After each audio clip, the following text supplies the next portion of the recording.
A'udzubillahi minasyaitonirrajim. Bismillahirrahmanirrahim. Alhamdulillahi rabbil alamin. Nahmaduhu wa nasta'inu wa nastaghfiruh. Wa na'udzu billahi min syururi anfusina wa min sayyiati a'malina.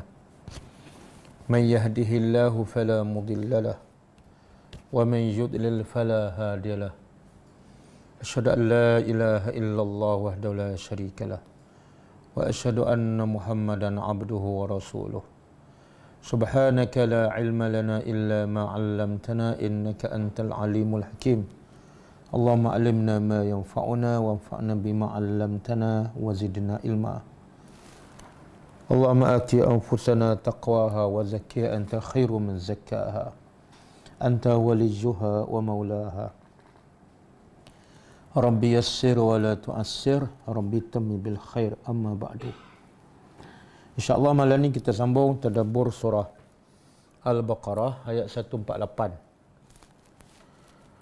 Sebelum tu kita tengok pengajaran yang lepas. Rasanya pengajaran yang lepas ayat 145. 145 belum. A'udzubillahi minasyaitonirrajim. Wala in ataital ladzina utul kitaba bikulli ayah ma tabi'u qiblatak wa ma anta bitabi'in qiblatahum wa ma ba'dhum bitabi'in qiblata ba'd wala in ittaba'ta ahwa'ahum min ba'di ma ja'aka minal 'ilmi innaka idzal laminaz zalimin. Maksud dia, sekiranya engkau wahai Muhammad mendatangkan kepada orang-orang yang diberi kitab dengan semua tanda-tanda kebesaran Allah, bukti-bukti, mereka tetap tidak akan mengikut kiblat engkau. Dan engkau juga pasti tidak akan mengikut kiblat mereka ataupun agama mereka. Dan sebahagian mereka pun tidak mengikut sebahagian kiblat yang lain. Dan sekiranya engkau mengikuti hawa-hawa nafsu orang-orang yang diberi kitab Yahudi dan Nasara, setelah datang keterangan ilmu kepada engkau, engkau pasti adalah termasuk orang yang zalim. Pengajaran yang pertama, Rasulullah SAW adalah orang yang paling tamak. Rasulullah SAW adalah orang yang paling tamak untuk memastikan umatnya beriman kepada Allah.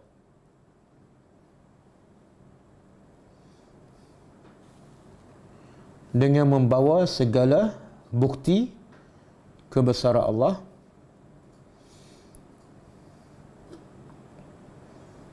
dan dengan penuh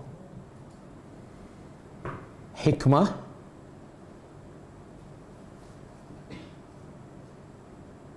agar mereka beriman kepada Allah.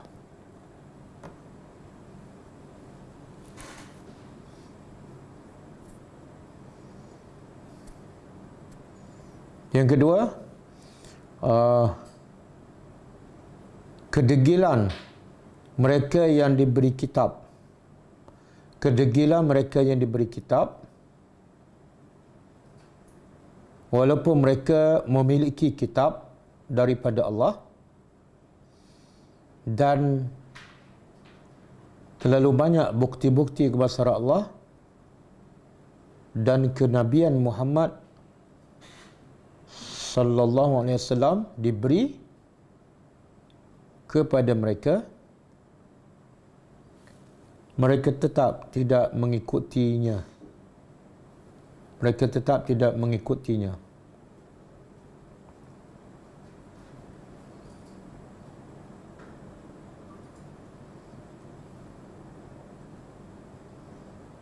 Yang ketiga,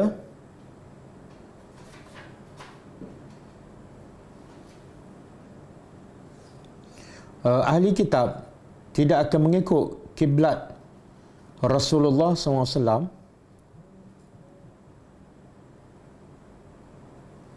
bermakna juga mereka tidak akan mengikut agama Nabi Muhammad sallallahu alaihi wasallam.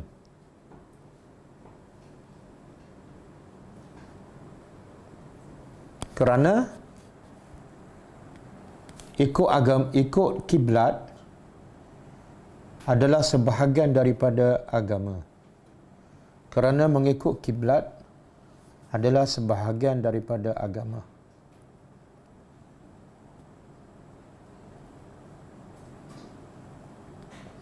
Yang keempat, Kaabah adalah kiblat.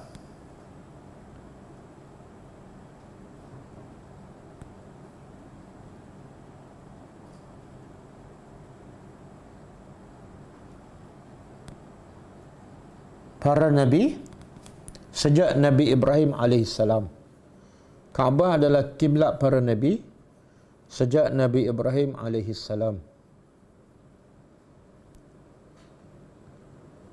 Kerana Kaabah adalah rumah Allah yang pertama dibina.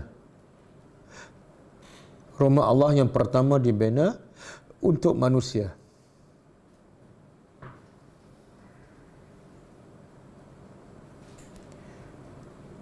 Sebagaimana disebut dalam surah Ali Imran,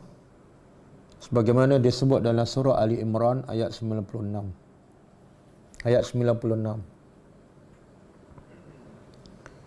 Yang kelima, wajib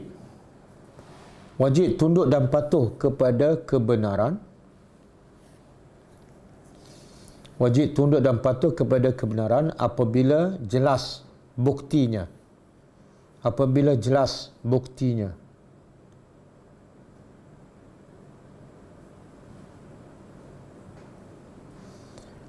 Dan sesiapa yang menolak kebenaran setelah jelas buktinya, ia sama seperti orang Yahudi dan Nasara.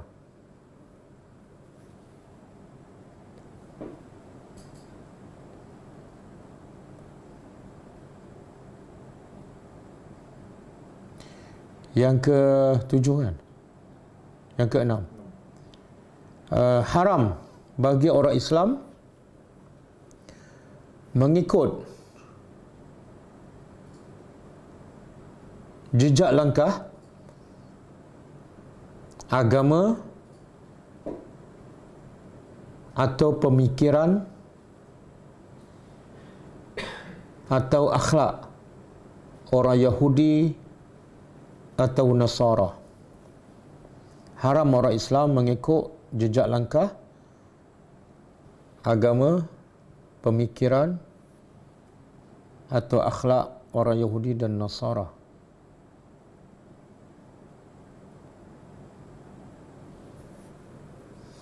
Yang ketujuh, orang-orang kafir sentiasa berpecah sesama mereka. Orang-orang kafir sentiasa berpecah belah sesama mereka, termasuklah antara Yahudi dan Nasara.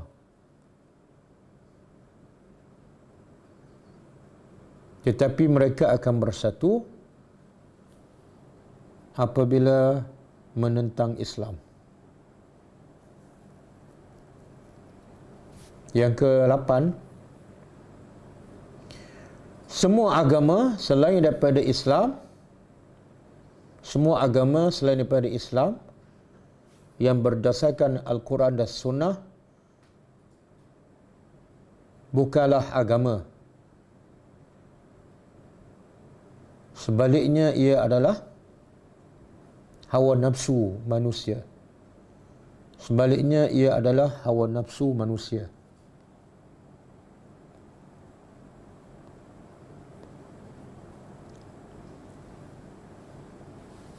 Yang ke-9, manusia tidak akan dihukum apabila melakukan kesalahan dalam keadaan jahil atau tidak sampai mesej dakwah kepadanya.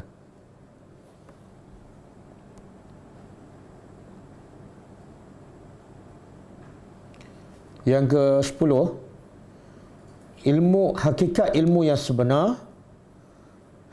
ilmu yang sebenar ialah ilmu syariat.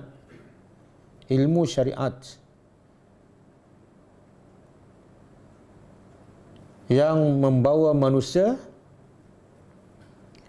kepada mentauhidkan Allah dan beribadat kepadanya.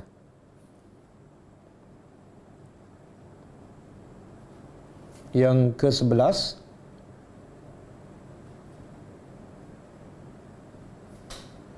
seseorang itu zalim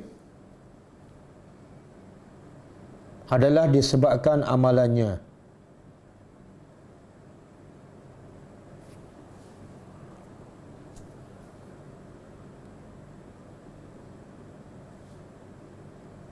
Begitu juga dia adil berdasarkan amalannya, bukan berdasarkan keturunannya.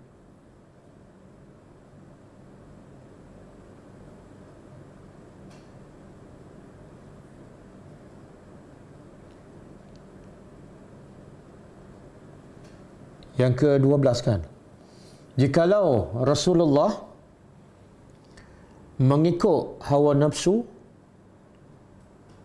orang-orang Yahudi,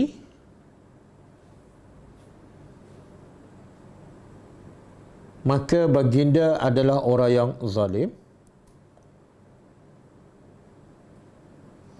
Maka sesiapa yang lebih maka umat Nabi Muhammad mengikut hawa nafsu agama yang selain daripada Islam, maka ia lebih zalim.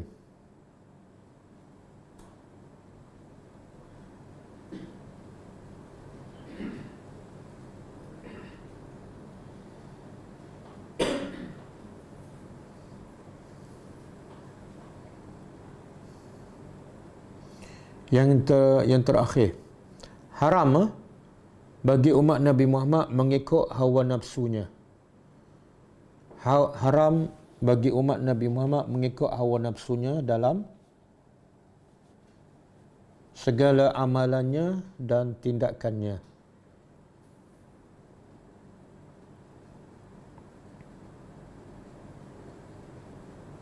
Okey. Ayat 146. Allazina atainahumul kitaba ya'rifunahu kama ya'rifuna abna'ahum wa inna fariqan minhum layaktumuna al-haqqa wa hum ya'lamun.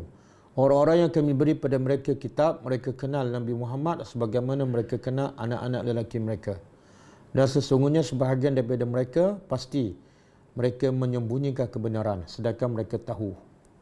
Pengajarannya, pertama, Nabi Muhammad SAW sudah dikenali dengan jelas oleh ahli kitab sebagaimana mereka kenal anak mereka sendiri, sebagaimana mereka kenal anak lelaki mereka sendiri, melalui kitab-kitab mereka. Yang kedua, tidak ada alasan dan hujah, tidak ada alasan dan hujah bagi ahli kitab untuk menolak risalah Nabi Muhammad, untuk menolak risalah Nabi Muhammad sallallahu alaihi wasallam. Kerana mereka telah kenal dan mengakuinya sebagaimana yang termaktub dalam kitab mereka.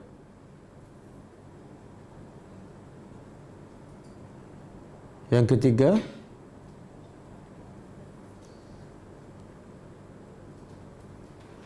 antara sifat orang Yahudi dan Nasara yang paling tercela, antara sifat orang Yahudi dan Nasara yang paling tercela ialah menyembunyikan kebenaran. sedangkan mereka mengetahuinya.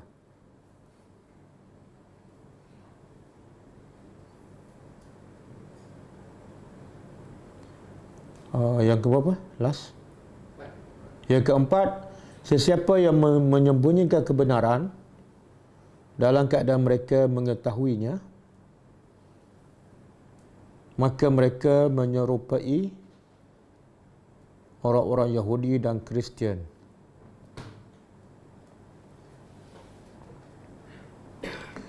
Okey, ayat yang last untuk pengajaran, Al-haqqu min rabbika fala takunanna minal mumtarin. Kebenaran itu hanya daripada Tuhan engkau, maka jangan sekali-kali engkau menjadi orang yang ragu. Pengajarannya pertama, semua yang datang daripada Allah adalah benar. Semua yang datang daripada Allah dan Rasul adalah benar.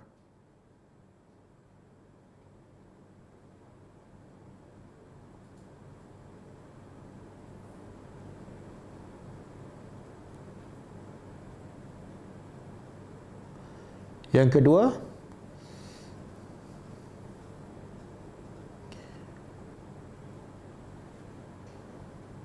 wajib orang yang mengaku beriman kepada Allah menerima. Wajib ke atas orang yang mengaku beriman kepada Allah menerima apa sahaja yang datang daripada Allah dan Rasul tanpa ragu-ragu.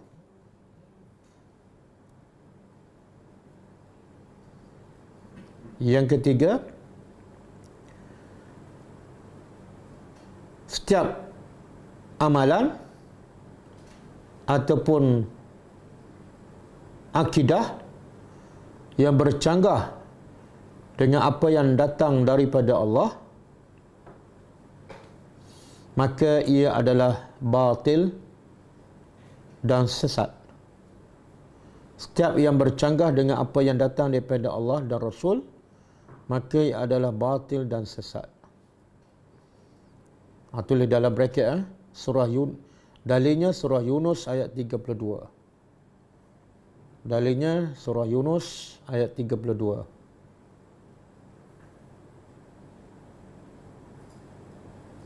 Yang ketiga, Sesiapa yang ragu-ragu kepada Al-Quran ataupun sunnah Nabi yang sahih,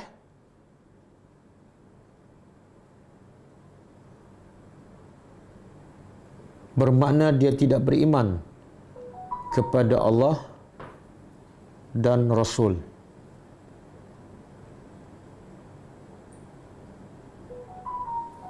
Okey, habis ya.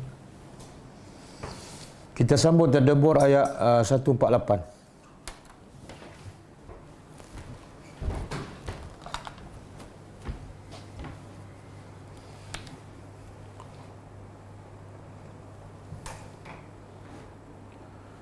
A'udzubillahi minasyaitonir rajim.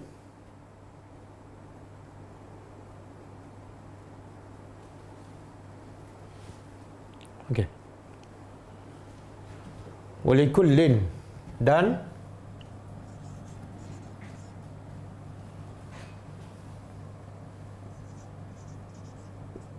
bagi setiap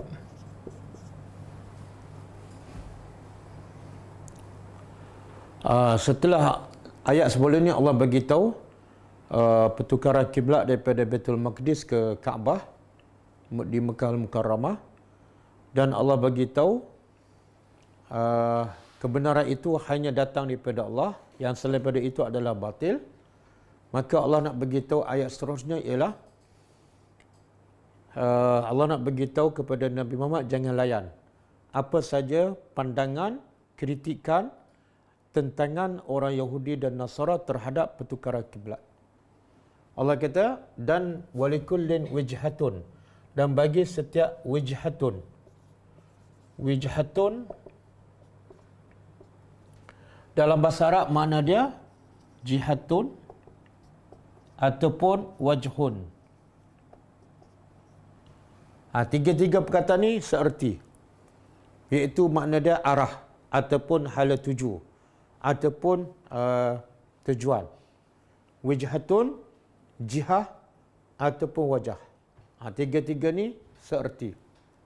Jadi dan bagi setiap arah, bagi setiap, Allah tak sebut, ada satu perkataan yang tak disebut.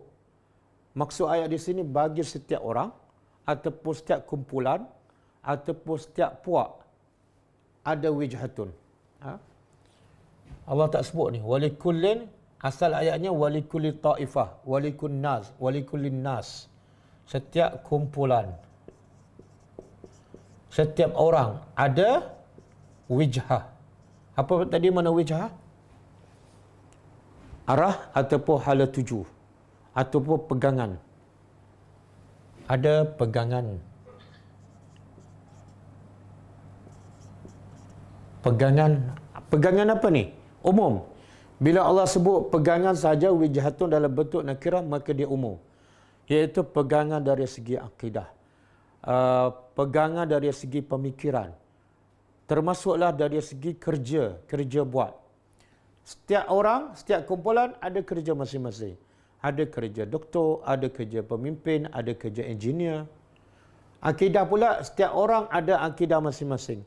Ada akidah Yahudi, Nasara, Buddha, Hindu, ada Islam. Setiap orang ada pemikiran, izm masing-masing kan? Ideologi masing-masing. Huwa muwalliha. Ya, orang tu muwalliha apa dia? Menghadap kepadanya. Makna dia pegang betul-betul, dia beramal betul-betul. Ia menghadapnya ataupun menujunya.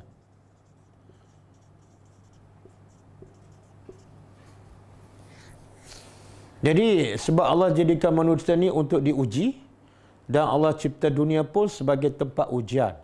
Maka sebab untuk diuji Allah bagi pilihan. Allah bagi kebebasan. Kamu nak anut fikiran apa, akidah apa, fahaman apa, nak kerja apa, bebas. Tapi Allah beritahu fastabiqul khairat. Maka berlombalah. Berlombalah oleh kamu al-khairat, kebaikan. Ni intipatinya apa? Jangan peduli orang nak menghadap kiblat apa dalam solat dia. Yahudi nak menghadap ke timur ke, Nasara nak menghadap ke barat ke, Hindu nak menghadap pokok ke. Jangan peduli. Kamu dah berdakwah, mereka tak nak ikut, jangan peduli. Tapi tugas kamu sebagai orang beriman apa dia? Fastabiqul khairat, berlomba. Istabaqa ni daripada perkataan istabaqa. Apa makna istabaqa? Istabaqa dah ditambah huruf. Asal-asal dia sabaqa. Sabaqa. Dia kalau ubah sikit, dia jadi perkataan yang telah dimelayukan, iaitu musabaqah. Musabaqah daripada sabaqah lah. Sabaqah yusabiqu musabaqah. Jadi istabaqah makna dia berlomba. Berlomba.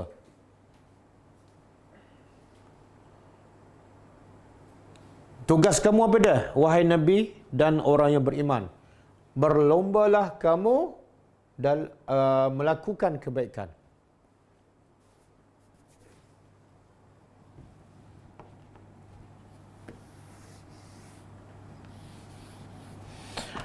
Okey, biasa bahasa Arab ni istabiqu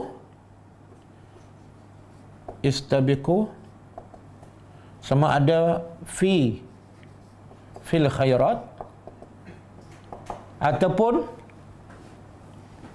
satu lagi ila al khairat. Jadi istabaqa ni biasanya dia berhajat pada huruf jar untuk pergi pada maf'ulun bih dia. Sepatut ayat istabiqu ilal khairat. Tapi Allah tak sebut. Ila pun tak sebut, fi pun tak sebut. Allah kata fastabiqul khairat. Apa maksud dia? Jadi kalau istabiqu ilal khairat apa makna? Berlomba kepada kebaikan. Apa makna berlomba kepada kebaikan? Makna dah buat ke belum? Belum. Tapi kalau istabiqu fil khairat, makna dia memang duduk dalam kebaikan. Memang dah ada buat dah. Cuma Allah kata berlomba lagi. Boleh faham? Tapi Allah tak sebut dua-dua. Apa makna? Dua-dua kamu kena buat. Kalau belum buat, berlomba. Kalau dah buat, lagi berlomba. Okey. Kita biasa dengarkan fastabiqul khairat. Maknanya Allah nak begitu sifat orang beriman apa dia? Bukan setakat bila dengar kebaikan terus sami'na wa ata'na. Bukan setakat tu, tapi kalau nak tambah satu lagi, sami'na wa sabaqna. Kami dengar dan kami berlomba. Jadi kalau sikap orang beriman, dia dengar, kemudian ada kebaikan tapi belum buat lagi kan. Tunggu petang lah, belum betul-betul beriman. Maknanya, kalau dengar kebaikan pukul 8, pukul apa dia buat? 8:01 minit. Okey, persoalan, kenapa kena berlomba? Kenapa kena berlomba? Dan saya pernah sebutkan sebelum ni. Kalau bab rezeki, Allah tak ada ayat Al-Quran ataupun hadis suruh berlomba cari rezeki. Yang ada apa dia? Yang kalau rezeki, Allah guna perkataan apa? Apa dia ayat tu? Famshu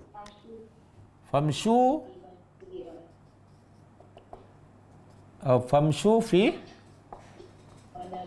manakibiha. Lepas tu wakulu min rizqihi. Cukuplah tu.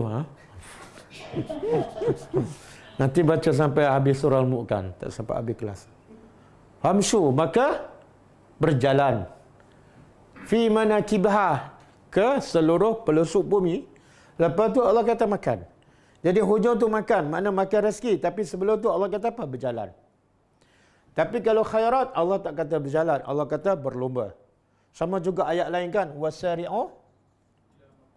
Wasari'u ila maghfirah. Wasari'u apa mana? Bersegera.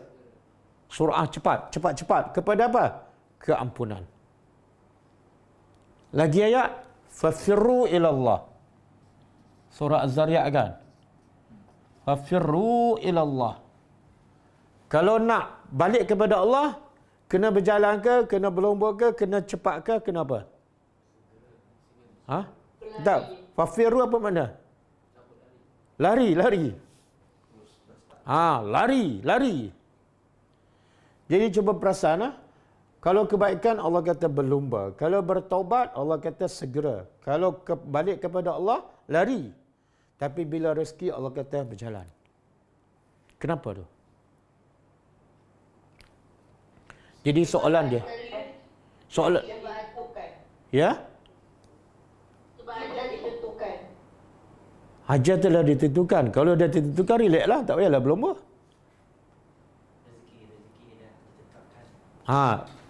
Kalau rezeki Allah kata berjalan. Sebab apa? Rezeki memang telah ditetapkan. Kamu kerja macam mana pun, berlomba macam mana, rezeki kamu banyak tu lah. Kan? Relax je. Macam burung. Burung terbang. Tak tahu dah rezeki di mana. Mesti ada. Pernah tak tengok burung bila keluar pagi dia pecuk? Tak ada kan? Tak ada. Okey. Kita faham rezeki tak perlu, bukan jangan cari Allah suruh berjalan. Berjalan tu mana usaha. Tapi Allah tak kata berlari, Allah tak kata berlomba. Tapi bila kebaikan Allah kata lari, bertaubat Allah kata bersegera, balik kepada Allah Allah kata lari. Kenapa? Kita nak tahu sebab ni. Supaya kita lepas ni ubah sikap. Sebab selama ni kita terbalikkan hidup kita. Kalau buat rezeki, kita segera. Kita berlomba, kita lari. Sampai sebelum subuh dah keluar. Belum subuh dah keluar dah. Sampai tak sempat nak solat subuh berjemaah. Jadi sekarang kita nak faham, kenapa dalam bab kebaikan, dalam bab bertaubat, kena segera, kena berlomba. Sebab kita tak tahu bila kita akan dijumpa Allah. Okey, sebab pertama tulis Sebab pertama, sebab kebaikan tu dia sentiasa datang dan kalau kita tak sambah, orang lain ambil. Itu sebab pertama. Kebaikan selalu datang dan kalau kita tak ambil, orang lain ambil terus. Jadi sebab tu kena berlomba. Kalau kita tak ambil, orang lain sambah, habis.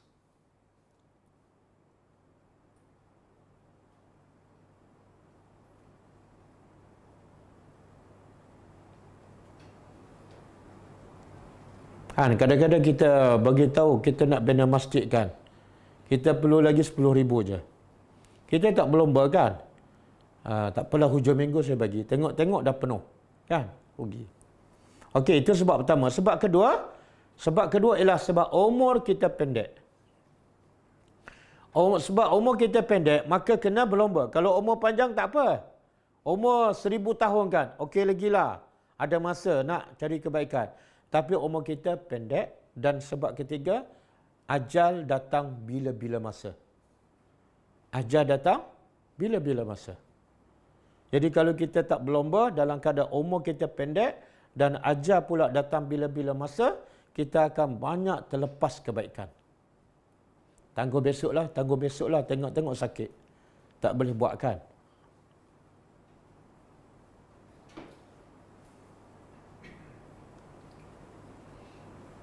Tangguh besok nak start puasa 6 kan. Tengok-tengok ada 2 hari lagi. Tak sempat habis.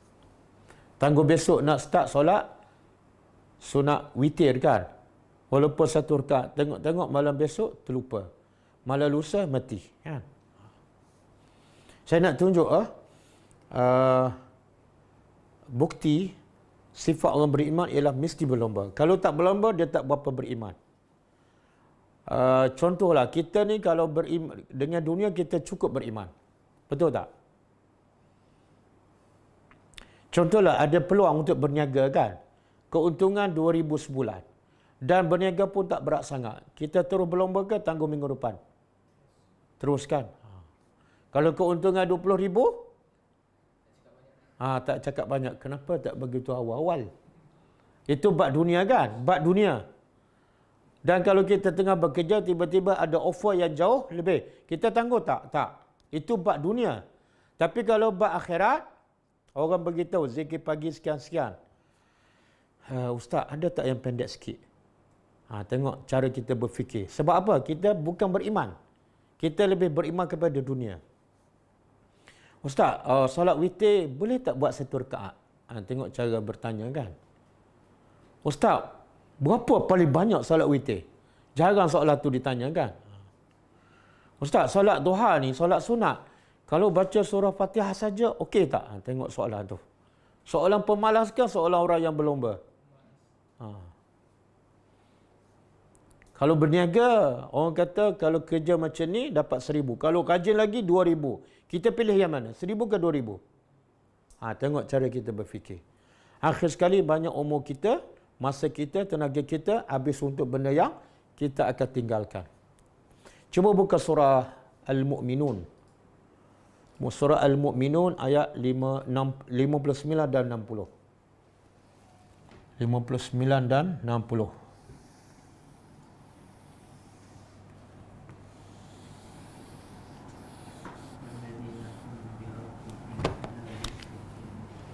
Hmm?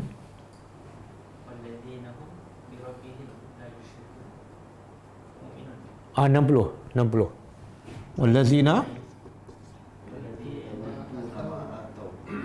Wallazina yu'tuna ma atau wa qulubuhum wajilatun annahum ila rabbihim raji'un. Kemudian 61, ulaika yusari'una fil khairat wa hum laha sabiqun. Cuba terjemah.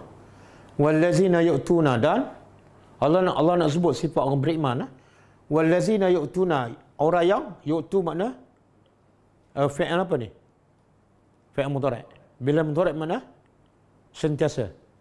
Orang beriman, sebelum ni Allah kata sebelum ayat ni, mereka tidak syirik pada Allah, mereka beriman dengan ayat Allah, dan mereka sentiasa memberi, bukan bermusim. Sentiasa memberi atau apa yang mereka telah beri. Beri apa ni? Apa-apa je, sedekah ke, duit ke, harta ke, ilmu ke. Lepas mereka berlomba, bersegera memberi sedekah, wa qulubuhum wajilah, hati mereka tetap rasa takut, bukan rasa seronok sebab memberi, tak, rasa takut. Setelah memberi rasa takut. Ini sifat orang beriman. Kenapa takut? Innahum ila rabbihim raji'un. Kerana sesungguhnya mereka hanya kepada Tuhan mereka kembali. Apa kaitan? Bagi sedekah, takut dan kembali pada Allah. Sebab bila mereka kembali pada Allah, mereka nak bawa amalan yang diterima. Yang mereka buat belum tentu diterima. Mereka takut kalau dah buat amalan tapi tak diterima, apa nak dibawa di hadapan Allah.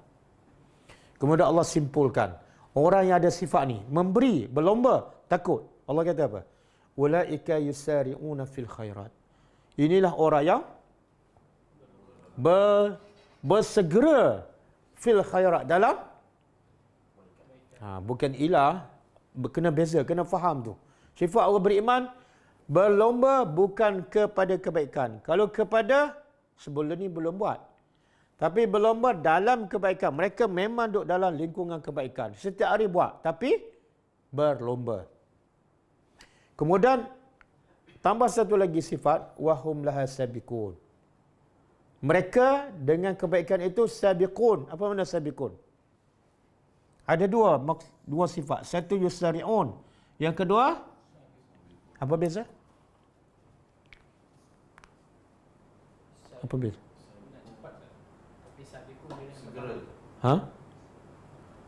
Segera ni yusari'un.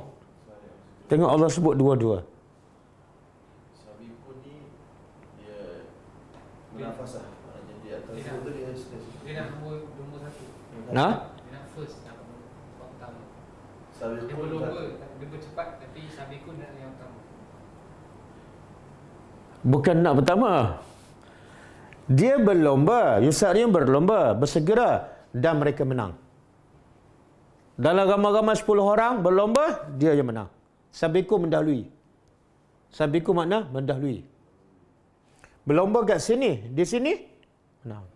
Ada orang berlomba kan 10 tahun, asyik nombor gusuk je. 10 tahun berlomba je tapi slow and steady, macam kura-kura kan. Tak pernah menang. Tak, itu bukan orang beriman. Orang beriman kalau berlomba, barisan depan. Kalau berlomba pergi masjid awal, tengok-tengok hasilnya apa? Saf pertama. Itu orang beriman. Tapi ada juga orang berlomba pergi awal. Tengok-tengok saf pertama tak ada. Duduk saf ke berapa? Kat pintu. Itu bukan orang beriman. Kisah ni biasa kita dengarkan. Abu Bakar radhiyallahu anhu. Sifat Abu Bakar betul-betul sifat yang Allah sebut dalam Quran. Abu Bakar ni adalah orang ahli syurga. Dia dijamin ahli syurga kan. Dan orang yang terbaik selepas Rasulullah. Tapi Abu Bakar masih tak berlomba. Walaupun dia dijamin masuk syurga. Ya. Sebab apa dia dah dijamin masuk syurga, tapi kenapa berlomba lagi? Dia nak lagi tinggi, lagi tinggi. Lagi banyak pahala, lagi berlomba, lagi tinggi darjahnya di syurga. Sehingga Nabi kata, syurga yang tinggi di akhirat besok, macam kita duduk kat bawah, tengok bintang di langit. Terlalu jarak jauh. Beza syurga tinggi dan syurga bawah sikit ialah macam kita duduk kat bumi dengan kita tengok bintang di langit.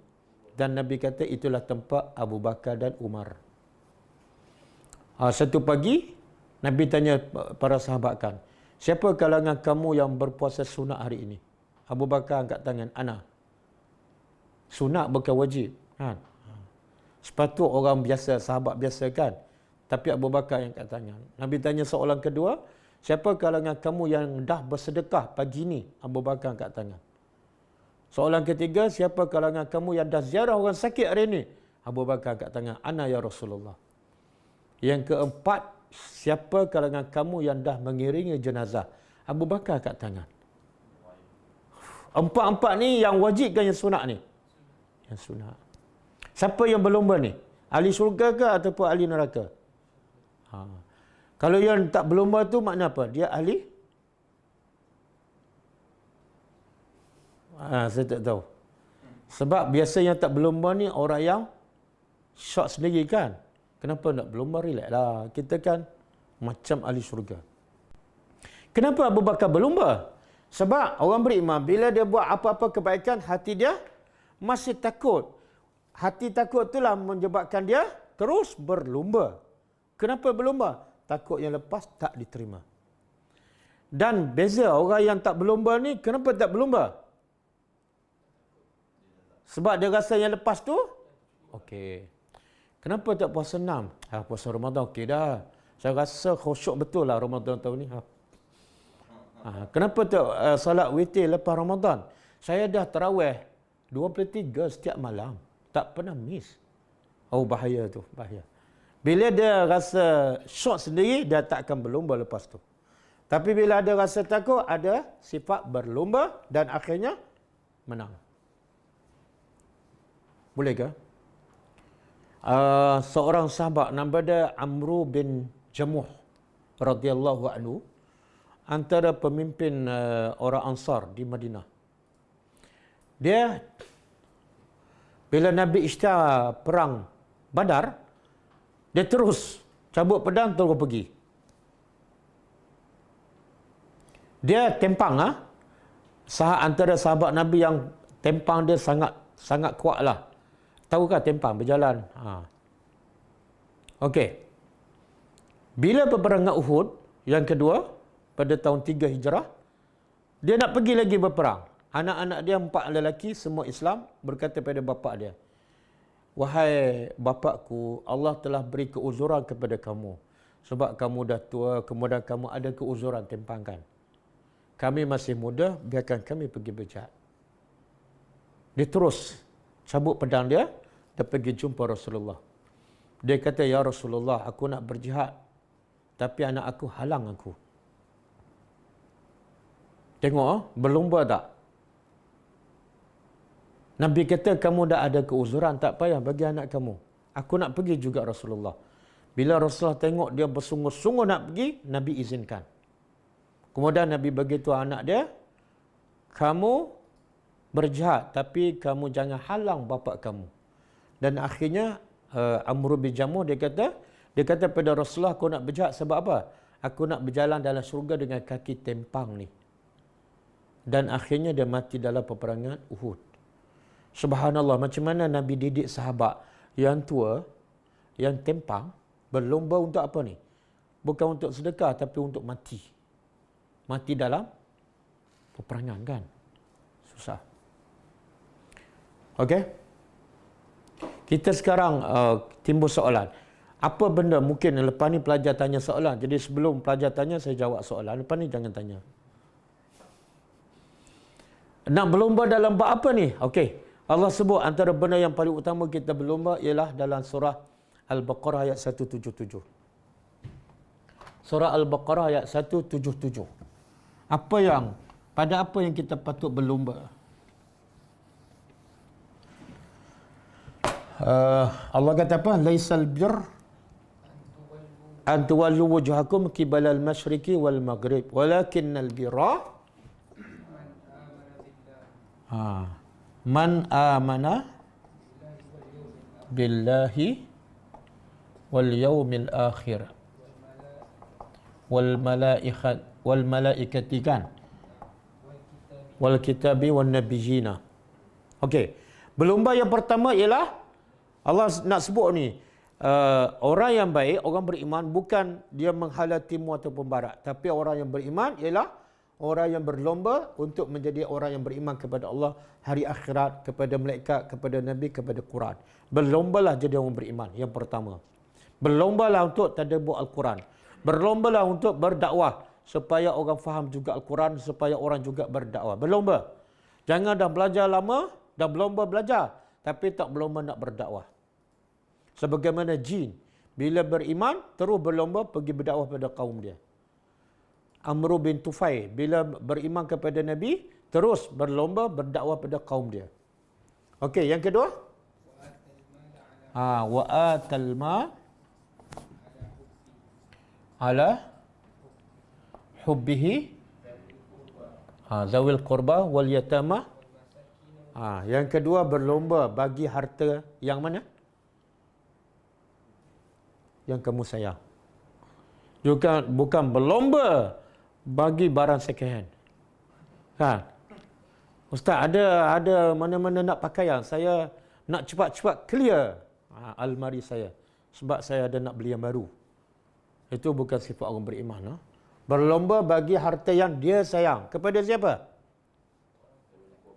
Zawil qurba, kaum kerabat. Yang kedua? Anak yatim. Yang ketiga? Orang miskin. Yang keempat? Ibnu Sabi, orang yang musafir, yang terputus bekalan. Yang kelima? Wasailin, orang minta. Ada orang miskin tak meminta, ada yang meminta. Yang keenam? Wafir riqab, merdekakan orang yang hamba lah, tapi sekarang tak ada. Hanya pergi merdeka bibik pula.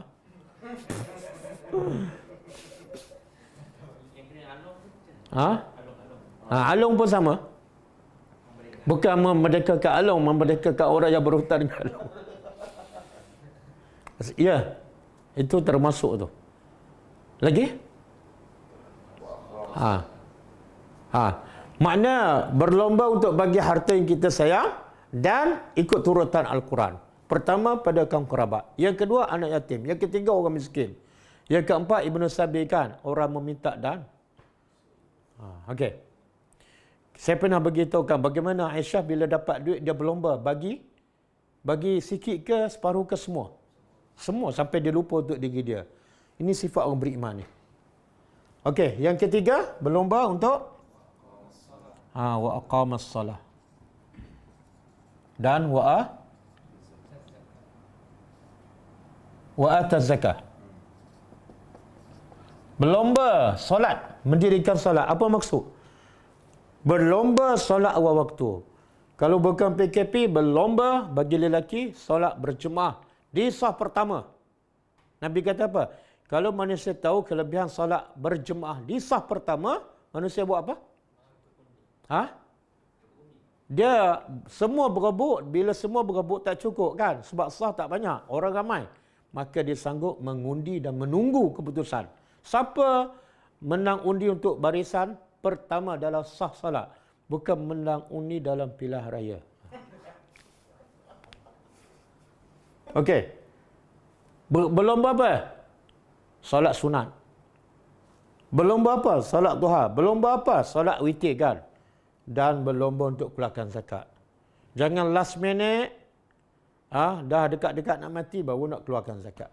Allah kata apa? Dalam surah Al-Munafiqun.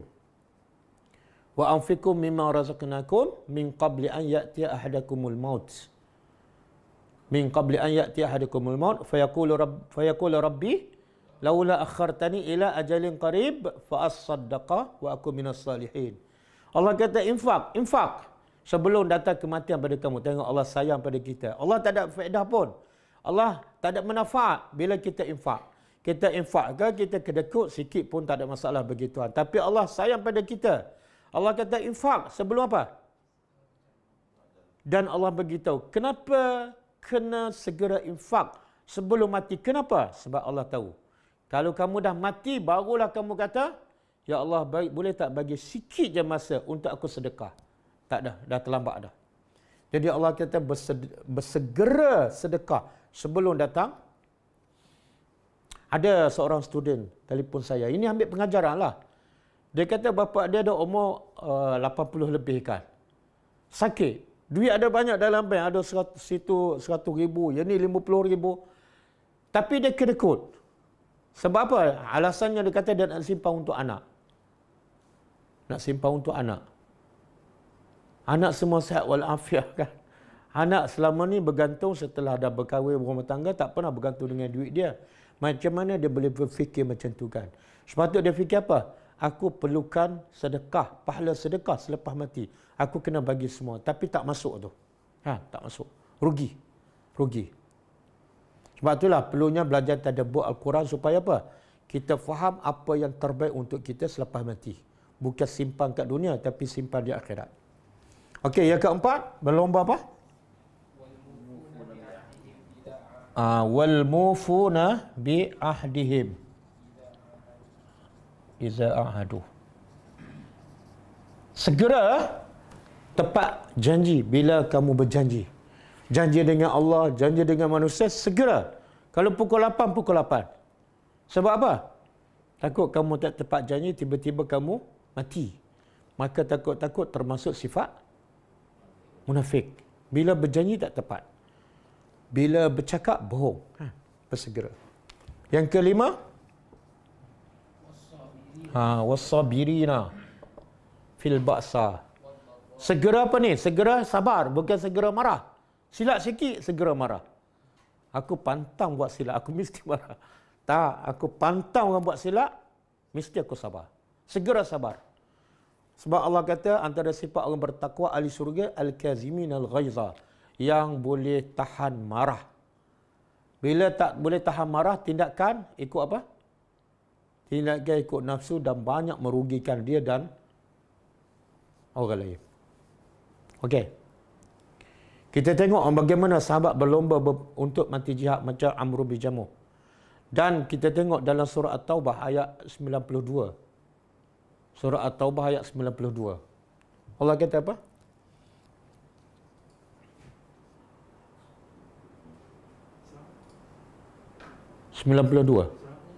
At-Taubah. Allah kata tidak jadi dosa kepada orang yang tak pergi berjihad. Sebab apa? Sebab orang miskin zaman Nabi. Miskin pun bersegera untuk apa ni? Bukan untuk minta sedekah. Bukan untuk minta bantuan. Tapi untuk apa? Bersegera untuk Nabi bawa dia pergi berjihad. Dia pergi jumpa Rasulullah. Bila Nabi isytihar perang, dia jumpa Rasulullah. Ya Rasulullah, tolonglah bawa kami pergi berjihad. Kami miskin, kami tak ada harta, tak ada kenderaan. Tolonglah bawa kami. Tengok, bersegera untuk mati syahid. Bukan bersegera minta sedekah. Bukan segera minta bantuan. Tapi Nabi kata apa? Aku tak ada benda nak bawa kamu. Kenderaan pun tak ada, duit pun tak ada. Tak cukup. Apa keadaan reaksi orang miskin ni? Bila Nabi kata tak ada kenderaan nak bawa mereka berjihad. Mereka melompat ke, suka ke apa? Menangis. Menangis. Sebab apa menangis? Sebab mereka nak berlomba untuk mati jihad tapi tak ada halangan. Sebab mereka tak dapati apa yang boleh membawa mereka pergi. Beza tak? Ada tak sekarang orang miskin menangis sebab tak boleh belajar? Ada? Ustaz tak boleh datang? Baguslah, saya pun... Ustaz cuti ke hari ni? Baguslah Ustaz, kita pun penat ni. Tak ada, orang miskin bukan nak pergi belajar ni, nak pergi berjihad. Tak boleh, menangis. Sebab sifat orang beriman berlomba untuk buat kebaikan. Fastabiqul khairat.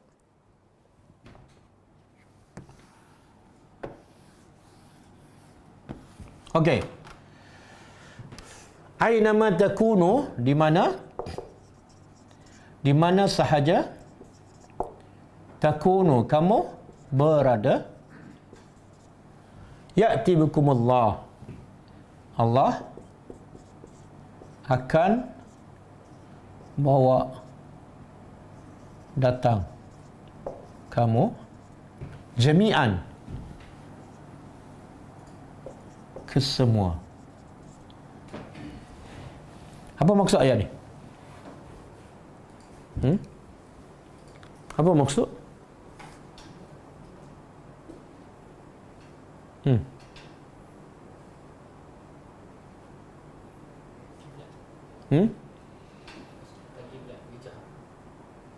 Tak, di mana saja kamu berada, Allah akan bawa datang kamu.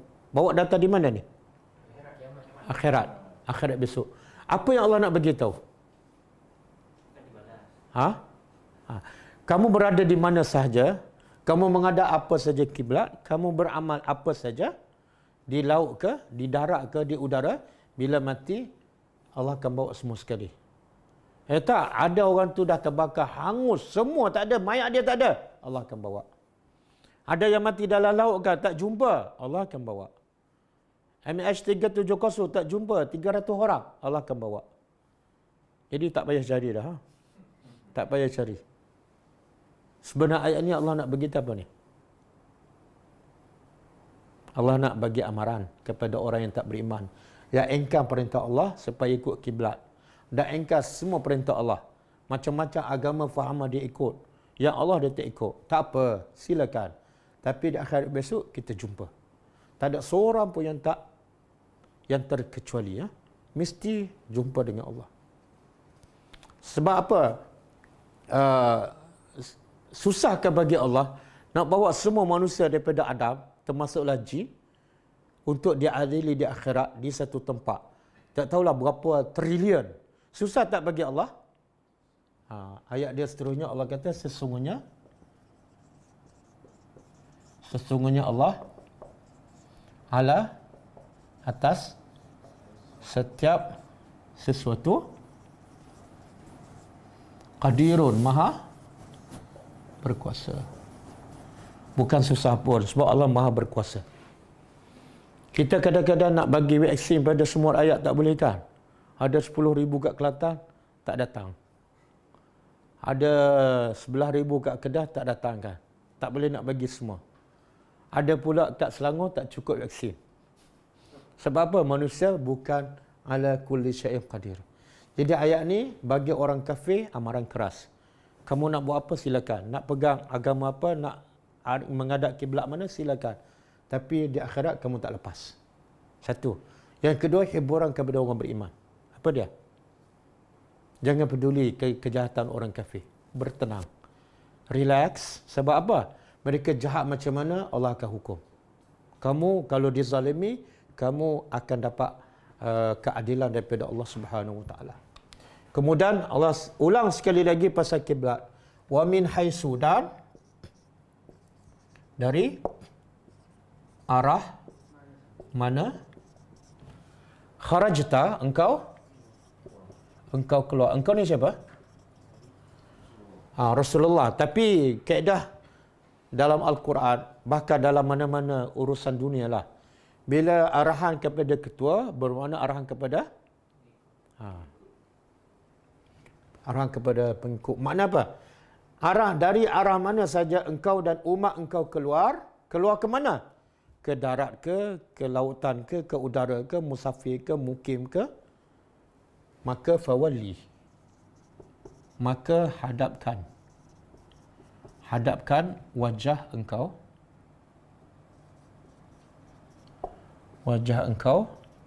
syatra. Syatra apa makna? Syatra ada makna arah, ada makna separuh.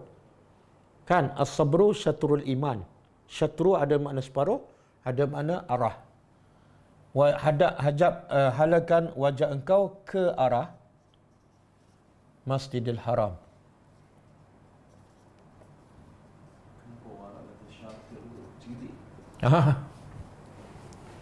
Dan itu sebenarnya bahasa Amiyah. Bahasa Amiyah tu.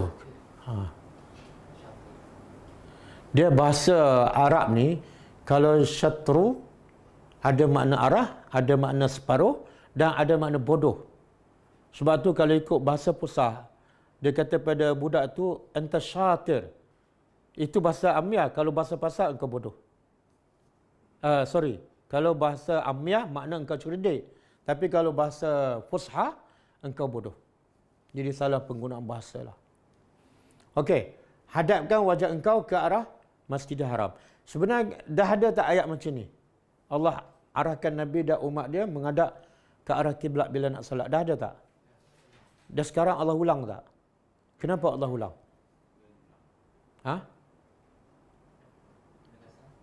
Allah nak tegaskan. Apa dia? Kiblat yang ditukar ni bukan sementara. Bukan untuk orang Mekah, orang Madinah aja. Bukan zaman Nabi, tak. Sepanjang masa. Satu. Yang kedua, Allah nak begitu. Siapa yang ingkar kiblat ni, bermakna dia tolak semua agama. bermakna dia tolak Nabi Muhammad. Jadi Allah nak tegaskan, walaupun nampak dia tak ikut satu je, iaitu tak ikut kiblat, sebenarnya dia tolak semua sekali. Itu kaedah dia. Agama tak boleh dipisah-pisahkan, dijuzuk-juzukkan. Kemudian Allah kata, wa innahu, dan sesungguhnya ia ni iaitu pertukaran kiblat adalah la tu pasti, harfu taukid. Dua taukid, satu inna, yang kedua lam. Pasti adalah benar. Dan benar tu daripada siapa? Mir rabbika, dari Tuhan engkau.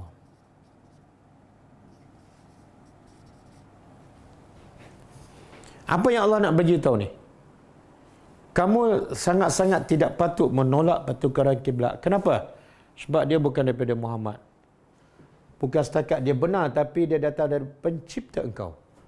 Jadi tak mungkin arahan datang daripada pencipta manusia, pencipta langit dan bumi, pencipta segala-gala, sedangkan arahan itu adalah ada unsur zalim ataupun tidak ada kebaikan untuk manusia. Tak mungkin. Kalau daripada pencipta Rabb, apa makna Rabb? Rabb juga termasuk pendidik, murabbi. Ada tak murabbi, pendidik, memberi arahan yang jahat kepada orang yang dididiknya? Tak mungkin. Itu murabbi manusia. Ini Allah. Allah sebagai murabbi engkau, tak mungkin arahannya adalah merosakkan kamu. Kemudian Allah bagi amaran, kalau kamu tak nak ikut juga, wa mallahu, dan tidaklah Allah ghafil. Ghafil apa makna? Lalai. Ataupun dipanggil apa? Ghafil itu makna orang yang lalai. Kalau lalai, ghaflah. Ada ustaz suka guna istilah tu. Ghaflah kan. Ghaflah jingga. Ustaz apa? Ustaz utara kan? Ada seorang.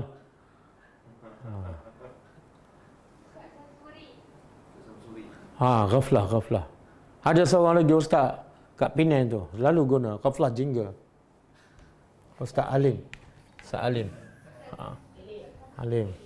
Ghaflah. Okey. Allah sama sekali tidak lupa amma terhadap apa yang kamu sentiasa kerjakan. Apa yang Allah nak beritahu ni? Apa message ataupun yang tersirat? Allah tak lupa apa yang kamu buat.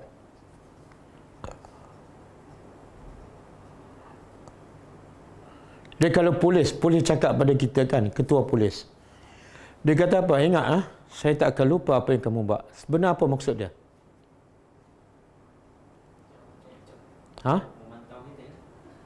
Kalau setakat memantau, okey. Polis ada kuasa kan? Takkan dia setakat pantau je. Mesti lepas tu ada hukuman. Sebab polis ada kuasa. Jadi kalau polis cakap macam tu, sepatut kita rasa apa? Ini kesalahan kamu. Yang pertama kami lepas. Tapi lepas ni kami tak akan pernah lupa perbuatan kamu. Kita rasa apa? Senyum ke? Ataupun kita kata apa? Alah, tengok je lah. Kalau polis cakap yang ada kuasa pun kita dah rasa gerun. Walaupun kadang-kadang dia manusia, dia lupa tak? Lupa. Tapi yang bercakap ni siapa? Okey, bila kita dengar ayat ni, kita ada rasa takut, gerun. Ada tak? Sebelum ni. Tak ada kan? Sebab apa? Sebab kita tak fokus. Amma idgham, dua gunnah kan. Mana ada rasa takut? Ta'malun, mat harik li sukun. Boleh baca 2, 4, 6. Ada rasa takut? Tak ada. Okey. Wamin, dan dari, sebenarnya Allah ulang ayat ni kali ketiga pasal kewajipan menghadap solat ke arah kiblat, dan dari arah mana kharajta, engkau keluar. Fawalli sama dengan atas. Fawalli wajhika, hadapkan wajah engkau dan wajah umat engkau ke arah fawalli wajhaka syatrani, syatra ke arah Masjidil Haram.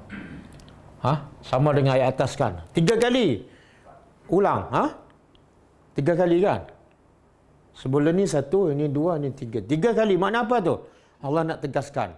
Siapa yang menolak satu hukum, makna dia tolak semua. Okey, wahai summa kuntum, dan ini Allah cakap kepada umat Nabi Muhammad ramai. Dan di mana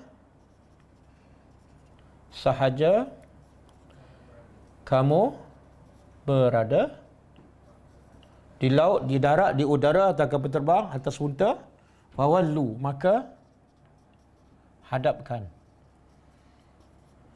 wajah kamu syatrah, ke arahnya. Dan kita belajar kan semalam kan, solat di mana-mana wajib menghadap ke arah kiblat kan, kecuali berapa keadaan yang dibenarkan solat tak menghadap kiblat. Berapa keadaan? 3. Pertama, tak lengkap tu. Solat sunat ketika musafir. Yang kedua,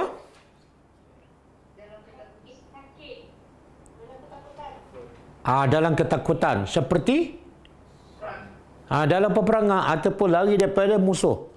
Musuh kejar kita ada wuduk kan, masa ada 10 minit. Boleh tak kita solat sambil lari dan menghadap belakang kiblat? Boleh tak? Ke nak menghadap musuh? Kalau nak menghadap musuh, jangan lari, bertembung. Yang ketiga, ketika darurat, seperti sakit.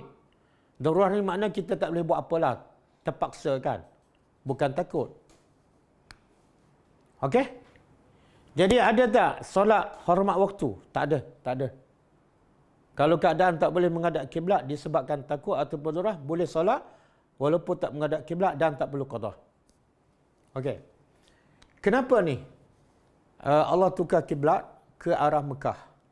Kalau sebelum ni kita dah belajarkan salah satu hikmah untuk Allah menguji apa?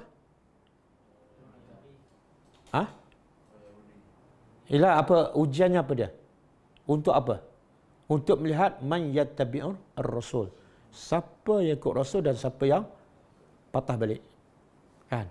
Ini hikmah seterusnya. Ditukarkan kiblat ke Mekah, iaitu li'alla, supaya tidak ada yakuna linnas, bagi manusia. Bagi manusia mana ni? Manusia mana ni yang menentang pertukaran kiblat? Siapa? Siapa? Ya, ahli kitab. Satu. Yang kedua? Quraisy, kafir Quraisy. Yang ketiga? Ada 3 golongan yang menentang. Munafik. Dan 3 golongan ni Allah kata apa?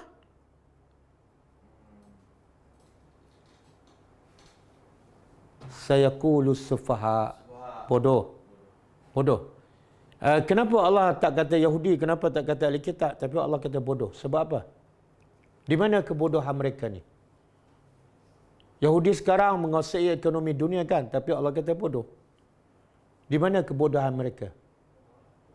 Menolak hukum Tuhan yang Maha Berkuasa. Bodoh. Dia lemah, dia tak ada memiliki apa-apa, tiba-tiba lawan Tuhan yang ada kuasa. Memang bodoh kan? Okey. Jadi antara hikmah pertukaran kiblat juga ialah supaya tidak ada bagi manusia, iaitu yang bodoh itu, ke atas kamu hujjah. Apa makna hujjah? Susah nak terjemah sebab dah dimelayukan. Hujah alasan. Nasib baik ada alasan.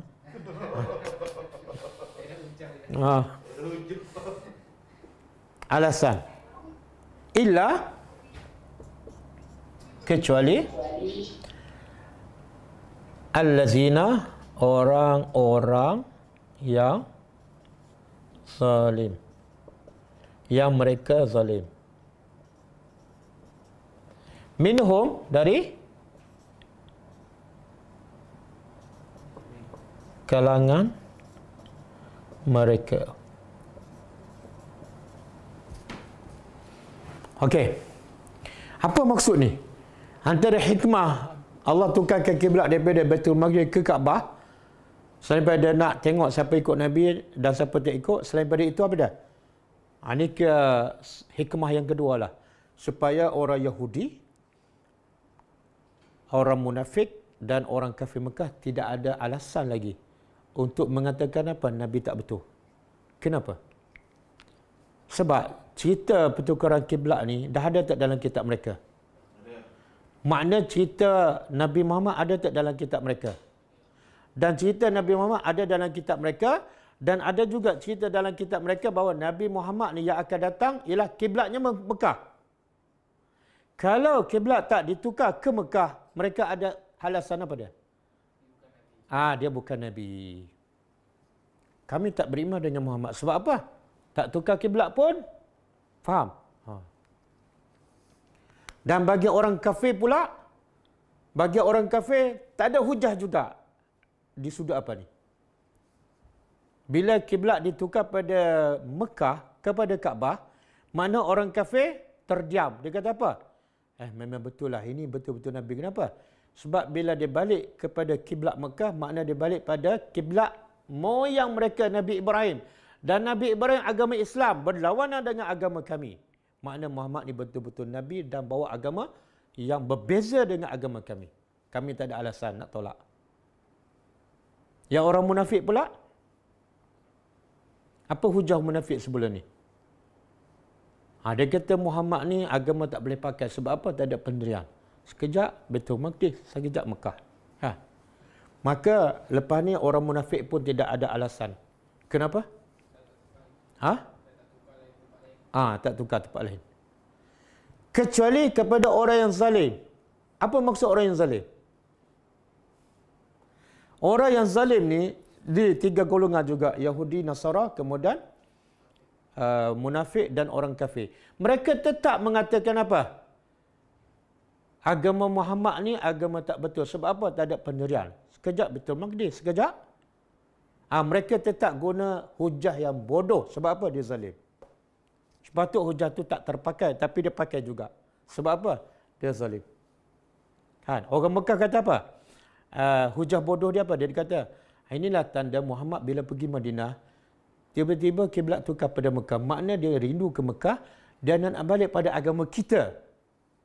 Faham tak? Hujah bodoh.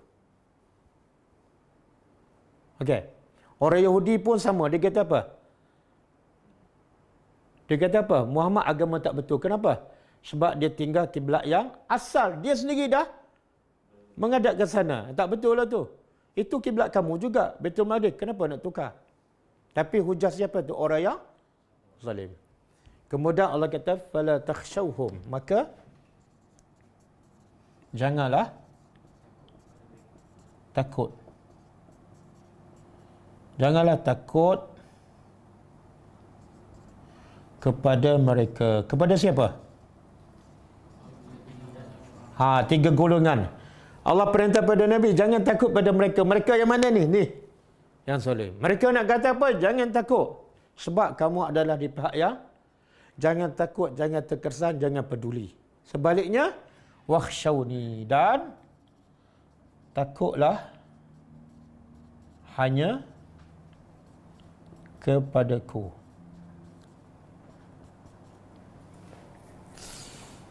Okey. Allah larang Nabi dan orang beriman takut pada mereka. Nabi mungkin tak takut. Tak. Yang mungkin takut siapa? Pengikut umat Nabi Muhammad lah orang beriman. Dan sahabat pun tak takut. Tapi kita kemungkinan nak takut pada orang Yahudi ni. Takut tak? Apa bukti? Agak-agak kita dengan orang Palestin di Gaza. Siapa lebih takut pada Yahudi? Ha? Kita. Siapa lebih takut? Kita kan? Tapi siapa lebih dekat dengan orang Yahudi? Sepatut yang takut yang dekat ke yang jauh? Rasa-rasalah kalau Yahudi begitu nak serang, apa sikap kita? Kita pun cari mana orang Hamas ni kan. Okey? Jadi Allah nak ajar umat Nabi Muhammad, jangan ada sikit pun rasa takut pada munafik, orang kafir, ahli kitab, 3 golongan ni. Jangan takut. Sebab apa? Mereka tak berhak ditakuti. Sebab mereka makhluk.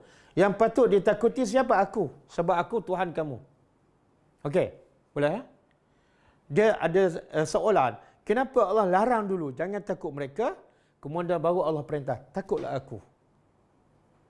Sepatut ayat macam ni kan? Takutlah aku. Jangan takut mereka. Kan? Sepatut perintah yang paling utama, takut dulu pada Allah. Lepas tu baru perintah kedua, jangan takut orang lain. Boleh faham soalan? Kenapa? Apa jawapannya?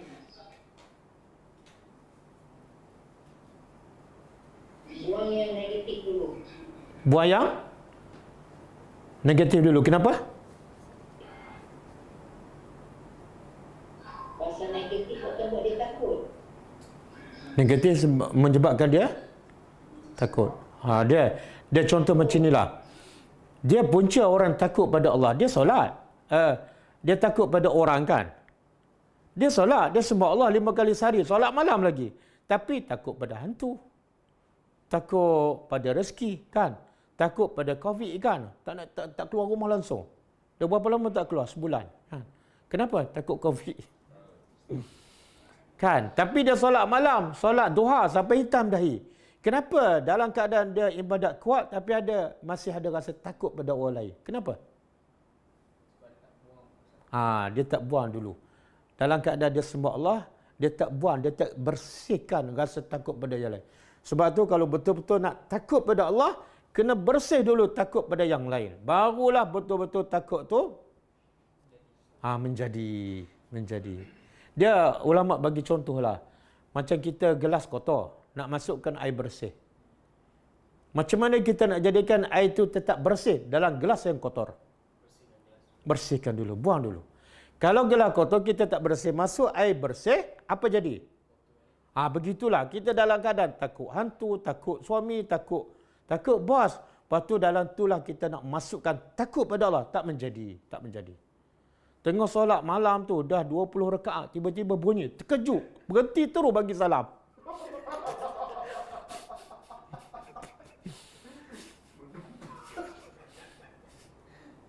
Terus cari apa tu? Cari telefon. Itu solat yang ke-20 rakaat tu.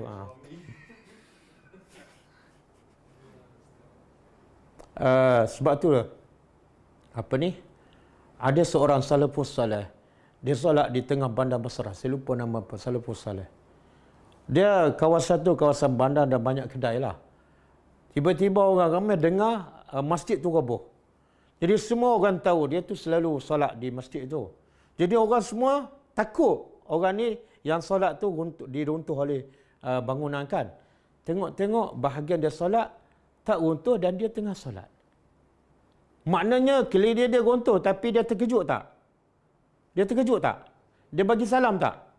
Yang terkejut siapa dia? Yang tak solat tu. Nampak tak? Sebab apa dia tak rasa apa? Sebab dia dah buang semua clear tu. Kan? Boleh kan? Nabi Musa bila menghadap tentera Firaun depan tu laut. Ada rasa takut tak? Ada rasa takut? Tak ada kan? Walaupun tentera Firaun tu beratus ribu dengan senjata. Dan dia tak ramai pun tak ada senjata. Kemudian depan pula laut. Sepatutnya Musa rasa apa? Macam pengikut dia. Pengikut dia kata apa? Inna lamudrakun. Musa, habislah kita habis. Tapi Musa kata apa? Kalla, sekali-kali tidak. Inna ma'i. Aku dah buang semua. Takut pada Firaun, takut pada tentera, takut mati lemah, semua aku dah buang dah. Apa masalah? Kan? Kita kalau tengah solat kan, tiba-tiba bunyi tingkap terbuka kan. Tak nampak lagi tentera Firaun. Tak nampak, baru dengar kan. Masa tu kita terus solat ke ataupun belakang kita tak ada laut, bilik.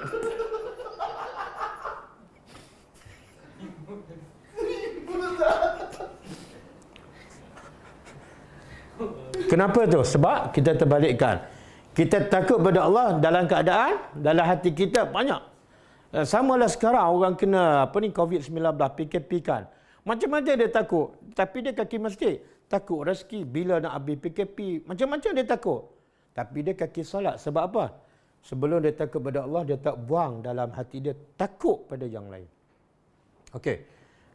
Kemudian wali utimma, dan supaya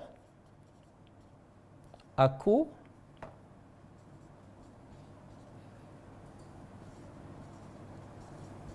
sempurnakan nikmati, nikmatku alaikum, ke atas kamu.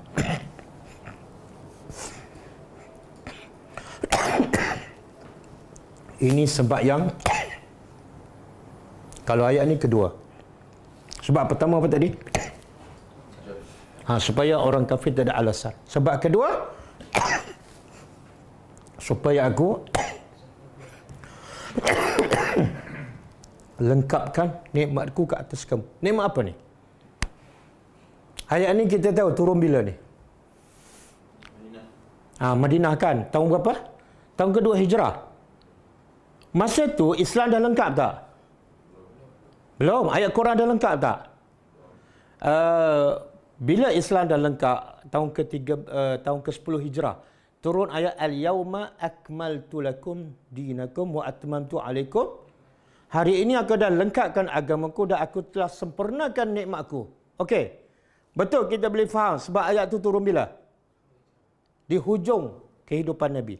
Tapi ayat ni Allah kata aku akan sempurnakan nikmatku, sedangkan baru tahun 2 Hijrah. Nikmat apa ni yang Allah sempurna? Takwil kiblat. Jadi pertukaran kiblat salah satu nikmat aku. Apa nikmatnya? Apa nikmatnya? Nikmat apa? Nikmat tukar kiblat kan? Nikmat orang beriman dapat ikut perintah Allah. Subhanallah. Nikmatnya bukan tukar kiblat. Nikmat orang beriman boleh terus taat pada Allah. Ada orang murtad sebab pertukaran kiblat. Ada orang munafik Yahudi membantah. Tapi orang beriman tetap kekal beriman kepada Allah. Bahkan tengah-tengah salat pun mereka boleh tukar kiblat segera. Dan nikmat yang hikmah yang ketiga, wala'allakum, dan supaya kamu tahtadun, mendapat hidayat. Dengan apa kamu dapat hidayat? Dengan sami'na wa ata'na. Ada orang sami'na, dah dengar, dah tahu, tapi wa asaina, kami ingkar. Okey, boleh panjang malam ni.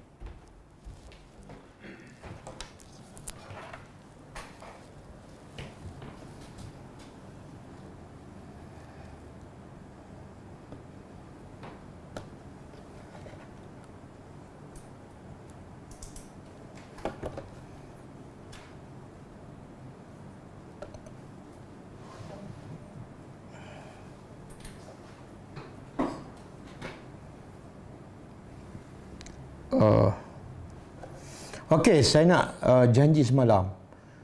Ada pelajar minta disebut ada adab pelajar kan. Saya nak sebut secara ringkas lah. Masa pun pendek. Wan Amalina minta semalam kan.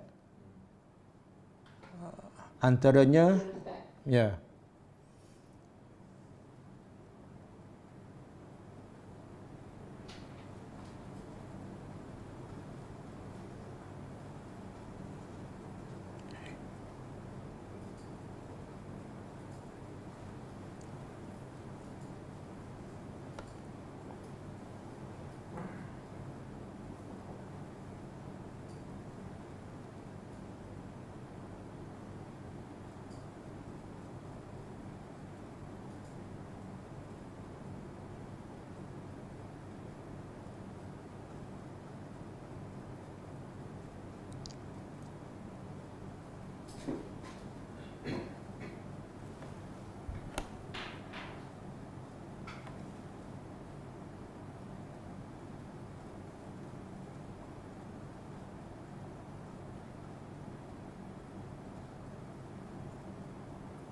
Oh, hilang ah.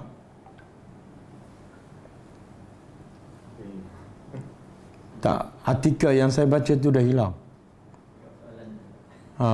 Okey, besok insya-Allah. Saya dah baca, dah buka tadi, tiba-tiba hilang.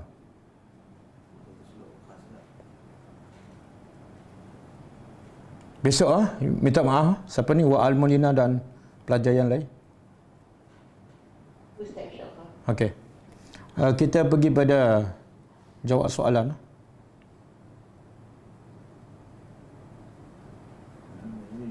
Saya rasa takut pada makhluk. Bukan nak takut sangat, tapi kita takut juga kadang-kadang. Tip takut pada Nak hilangkan rasa takut. nak hilang rasa takut pada makhluk. Bukan nak takut sangat, tapi kita takut juga kadang-kadang. Dia macam ni. Dia kalau kita takut pada sesuatu yang memang ada bahaya, itu biasa. Contoh kita takut pada ular, kalau jengking kan yang ada bahaya, itu biasa. Tapi takut tu mungkin bukan mungkin di peringkat awal je. Lepas kita ingat yang mencipta dia ialah Allah. Jadi kalau jengking tu aku takut, sepatutnya yang mencipta dia lagi hebat. Lagi patut aku takut pada pencipta kalau jengking. Bila kita berfikir dengan waras, kita jadi tak takut. Jadi asas nak hilangkan takut pada benda lain, kena Allah. Kena Allah, kena rasa kebesaran Allah, kena yakin pada Allah. Melalui apa ni? Melalui tadabbur Al-Quran, melalui Asmaul Husna. Kita belajar nama Allah satu-satu, kita kenal sifat Allah, nama-nama Allah, kemudian kita faham pula ayat-ayat Allah. Akhir sekali betul-betul kita rasa kehebatan Allah. Masa tu manusia ni tak ada apa pun. Tapi selagi mana kita tak kenal Allah dan kita tak rasa kebesaran keagungan Allah, takut pada manusia akan masuk. Sama juga kisah Hajar kan. Bila Hajar tanya Ibrahim, siapa yang suruh kamu tinggalkan aku di sini? Ibrahim jawab, Allah sepatah aja. Hilang terus rasa risau, rasa macam mana nak hidup, macam mana nak makan, sungai tak ada pokok. Hilang terus. Sebab apa? Yang perintah dia ialah pencipta sungai, pencipta pokok, pencipta suami. Dan yang dia ikut ialah perintah Allah tu. Jadi hilang. Jadi asasnya, tipnya ialah belajarlah kenal Allah melalui tadabbur Al-Quran, melalui nama-nama dan sifat Allah Subhanahu Wa Taala, dan juga selalu berfikir tentang kebesaran Allah. Bila tengok lipas kan? Tengok lipas takut tak? Allergi. Kadang-kadang kita tengok lipas melompat menjeritkan. Tapi lepas tu lipas hilang senyap aja. Dengar azan tak terkejut pula kan?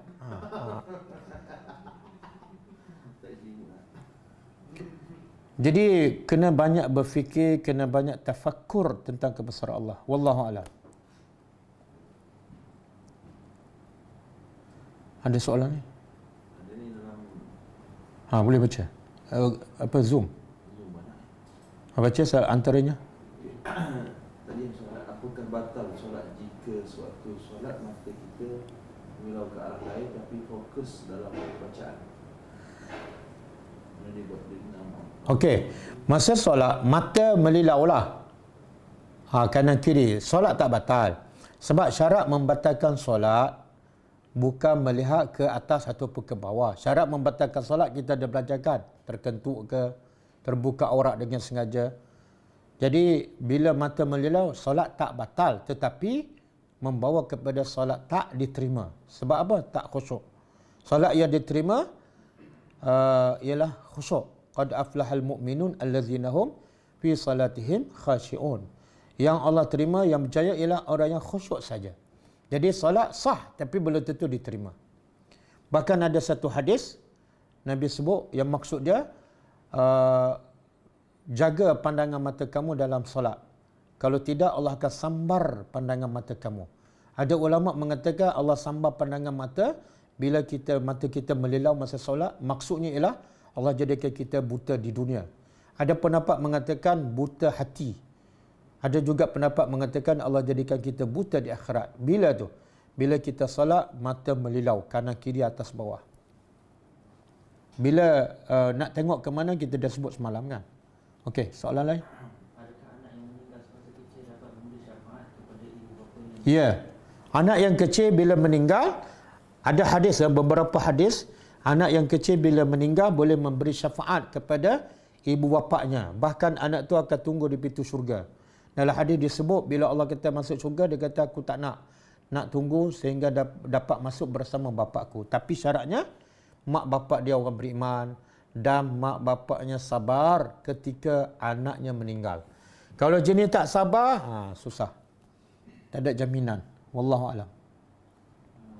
Berkaitan dengan sibghat Allah yang Ustaz Adam lepas, antara ciri-ciri orangnya adalah sayang kepada orang dan disayangi orang. Bagaimana untuk pupuk sifat sedemikian sekiranya kita dikelilingi oleh orang-orang fasik? Bagaimana untuk menyayangi mereka dan disayangi mereka? Okey, sekarang kalau kita dikelilingi oleh orang-orang fasik, kan? Bagaimana kita nak sayang mereka? Sekarang kita jelaskan matlamat hidup kita nak apa? Kalau matlamat hidup kita nak sayang, nak cinta Allah, maka kita kena sayang dan cinta orang lain. Termasuklah yang fasik, kan? Sebab kalau kita nak orang yang termasuk golongan orang yang paling Allah sayang siapa? Orang yang paling banyak memberi manfaat pada orang. Ahabbun nasi ilallah anfa'uhum linnas. Orang yang paling Allah cinta, orang yang paling banyak memberi manfaat pada orang. Jadi kalau kita nak bagi manfaat pada orang lagi dia fasik, lagi dia jahat, lagi dia jahil, lagi kita bagi ilmu, lagi besar manfaat kita kepada mereka dan lagi Allah cinta. Jadi jangan tengok pada orang tapi tengok cinta Allah. Ya Allah, dia ni fasik kan, ini peluang untuk aku dapat cinta Allah. Sebab itulah macam mana Nabi boleh pergi ke Taif berjalan kaki 100 km lebih. Kenapa? Walaupun Nabi tahu risikonya mungkin Nabi dibunuh, mungkin dihina, dihalau. Tapi Nabi letak dalam kepalanya, aku nak cinta Allah, aku nak jadi orang terbaik di sisi Allah. Maka Nabi lupa dan Nabi tak endah kepada apa yang akan dihadapinya. Sebab itulah bila Nabi dibaling batu, Nabi boleh masih angkat tangan. Sebab ada rasa rahmat kepada orang yang kafir. Walaupun dibaling batu, Nabi masih ada rahmat kepada mereka. Sebab apa? Sebab Nabi matlamatnya nak cinta Allah, bukan nak cinta orang. Kalau kita nak cinta orang, buat apa-apa nak seorang suka, kita akan tension. Kita akan stres, sebab boleh jadi gila. Sebab manusia ni, dia hanya suka pada kita bila kita boleh memberi manfaat padanya. Kan? Kadang-kadang dia cinta pada kita berpura-pura. Tengok-tengok dia tikam kita daripada belakang. Jadi jangan mengharapkan cinta manusia. Tapi haraplah cinta Allah dengan mencintai orang. Dan banyak buat kebaikan kepada orang. Wallahu a'lam. Saya ada terbaca pesakit COVID yang kronik dan tak ada peluang untuk hidup, doktor akan tidurkan. Sebelum itu doktor akan buat video call terakhir dengan keluarga dan sebelum ditidurkan, dia akan diajar mengucap. Bagaimana tu Ustaz? Wallahu alam, saya ada terbaca pendapat saya lupa nama ulama tu, dia kata kalaulah ikut kajian ilmu doktor, akal dia, saraf dia memang dah jam, dia memang tak boleh hidup, maka ketika itu dibolehkan doktor buang alat pernafasan dengan izin keluarganya. Kalau doktor mengikut ilmu doktor, akal dia, saraf dia memang dah tak boleh hidup. Wallahu alam. Lebih pada itu saya tak tahu. Bagaimana ingin mengetahui bahawa segala tindakan yang kita lakukan diredai oleh Allah? Macam mana kita nak tahu apa yang kita buat dihargai? Diredai oleh Allah. Dia benda yang paling jelas Allah reda pada kita terputak ialah kita reda tak kepada Allah dan segala takdir Allah. Kalau segala takdir Allah, musibah ke, sakit ke, ditimpa PKP ke apa ke, kita hadapi dengan senyum, dengan reda, dengan sabar. Itulah antara tanda yang paling jelas Allah reda pada kita. Sebab Nabi sebut dalam satu hadis, Nabi sebut, iza ahabballahu qauman ibtalahum. Apabila Allah sayang pada seseorang, Allah uji dia. Okey, lepas tu Nabi kata apa? Faman radiya, siapa reda dengan ujian Allah, falahu reda, maka baginya reda Allah. Baginya reda Allah. Bila Allah reda pada dia? Bila dia reda dengan ujian Allah. Dan dengar sebaliknya, Wa man sakhita, siapa yang marah dengan ujian Allah, tak reda, tak puas hati, mengamuk, dengar, falahu as-sakhtu, baginya kemurkaan Allah. Jadi kalau nak dapat reda Allah, kadang-kadang kita solat, kadang-kadang solat malam, hitam dahi. Bila Allah timpa musibah, tak reda. Sebenarnya solat tu tak membawa kepada kita reda kepada Allah. Kadang-kadang kita solat sebab rutin harian kita. Kebetulan kita boleh bangun malam. Bukan kerana betul-betul cinta pada Allah. Kalau betul-betul cinta pada Allah, kita yang paling utama, kita reda dengan apa yang Allah takdirkan kepada kita. Sama ada berat ataupun kecil. Wallahu a'lam. Assalamualaikum Ustaz. Waalaikumsalam warahmatullahi. Ya? Ustaz, Ya. Ya, teruskan. Saya nak bertanya, bagaimana kita nak memberikan semangat pada orang yang ditimpa penyakit COVID-19? Sebab sekarang ni dia ada masalah pernafasan, jadi dia rasa takut. Jadi kalau Ustaz boleh bagi. Terima kasih. Assalamualaikum. Wassalamualaikum. Dia bagaimana, saya nak pertama kita kena faham siapa manusia yang paling teruk diuji. Yang paling teruk diuji siapa? Orang yang ditimpa COVID ke ataupun para nabi? Para nabi. Nabi kita SAW berkata ada nabi yang digergaji hidup-hidup. COVID tak sampai tahap tu kan. Ada yang disikat dengan sikat besi, dagingnya sampai tinggal tulang. Tapi mereka tetap tidak goyah. Okey? Dan Nabi Muhammad pun diuji teruk. Tapi bagaimana? Soalan bagaimana kita nak bagi semangat, motivasi pada orang yang ditimpa COVID kan? Kita ambil kaedah bagaimana Allah hiburkan hati Nabi yang ditimpa musibah sebenarnya jauh lebih besar daripada COVID itu. Cuma kita tak nampak je Nabi menderita kan? Sebab Nabi orang yang beriman. Macam mana Allah hiburkan Nabi? Iaitu dengan Allah bawa cerita umat-umat dahulu, cerita para Nabi dahulu. Bila Allah cerita kisah Nabi Musa, kisah Nabi Ibrahim dicampak dalam api, kisah Nabi Musa dimainkan, diperli, diistihza oleh kaum dia, maka Nabi rasa, ya Allah, rupa-rupanya ujian para Nabi dulu besar, hebat, tapi mereka boleh sabar. Aku kena sabar. Bila kita tengok orang dahulu lagi besar ujian, meringankan bebanan yang kita tangguh sekarang. Sebab apa? Kenapa aku nak rasa berat sangat? Tengok ujian orang dulu lagi berat. Jadi tak sepatut aku tak sabar. Sebab ujian yang aku bagi, yang menimpa aku tak seberat orang dulu. Satu. Yang kedua, kita ingat, la yukallifullahu nafsan illa wus'aha. Allah tak pernah membebankan sesuatu masalah ke, musibah ke, hukum ke, di luar daripada kemampuan seseorang. Allah bersifat adil. Allah bersifat rahmat kepada semua hamba. Bila Allah bagi musibah, memang sesuai dengan orang tu. Sebab tu kita nak kesian pun jangan lebih-lebih, jangan over. Bila kita over sangat kesian pada orang tu, macam kita rasa Allah ni tak adil. Allah tak rahmat pada orang tu. La yukallifullahu nafsan illa wus'aha. Kita bagi motivasi, percayalah. Habis kalau dia mampu, kenapa dia tak boleh hadapi? Sebab masalah iman. Sebab itulah yang boleh menghadapi ujian berat mana pun orang beriman je. Kalau tak ada iman, kadang-kadang bukan berat pun. PKP dia dah pensang dah. Tak boleh lockdown pun dia dah ada pensang dah. Belum kena COVID lagi. Sebab apa? Tidak ada iman. Lebih kurang macam itulah. Pertama, bagi tahu kisah-kisah para nabi, para sahabat yang lagi teruk daripada kita. Yang kedua, bagi tahu sebenarnya Allah sayang pada kita. Mungkin sebab kalau tak kena COVID ni, kita sihat walafiat, kita buat maksiat kat rumah. Semakin banyak maksiat, semakin banyak azab kita di akhirat. Tapi dengan musibah tu, Allah kafarah. Dosa kita terhapus sedikit demi sedikit. Bila mati, zero. Oh, nikmatnya kalau mati dalam keadaan dosa kita diampunkan oleh Allah Subhanahu wa ta'ala. Wallahu a'lam. Boleh ke budak lelaki bawah 12 tahun menjadi imam kepada makmum perempuan? Boleh. Hadis sahih. Satu masa, Nabi kata bila masuk waktu salat, azanlah. Maksud hadis sahih. Nabi kata pada para sahabat, bila masuk waktu salat, azanlah sesiapa saja. Sebab nak lakukan azan tak perlu syarat. Siapa saja. Tapi bila qamat, ya ummukum aqra'ukum li kitabillah. Hendaklah menjadi imam di kalangan orang yang paling banyak hafal dan faham Al-Quran. Okey. Jadi sahabat ni bila masuk waktu, seorang melakukan azan. Lepas tu qamat. Lepas qomat, dia ingat pesan Nabi. Masa nak jadi imam, kena pilih siapa? Yang paling layak. Tengok-tengok, saya lupa nama sahabat ni. Umur dia 6 ataupun 7 tahun. Semua sahabat yang dewasa tu tengok pada dia. Sebab apa? Dia yang paling banyak hafal Quran ketika itu. Maka sahabat yang dewasa tolak dia jadi imam.